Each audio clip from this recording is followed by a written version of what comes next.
আলহামদুলিল্লাহ আবারও চলে আসলাম রাতের বেলা কাবা শরীফ দেখার জন্য। ইনশাল্লাহ সারাদিনে এখানেই ছিলাম, আবার চলে আসলাম। চাইছিলাম দিনে একবার হাজরে আচর চুমা দেওয়া হয়েছিল, চাইছিলাম রাত্রে আবার চুমা দেওয়ার জন্য, যদি মানুষ কম থাকে। এখন মানুষ অনেক বেশি।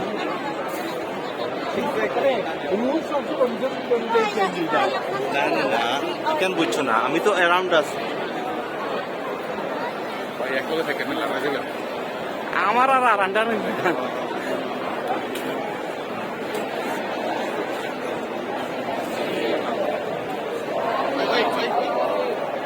আপনি আমার ফলো করেন।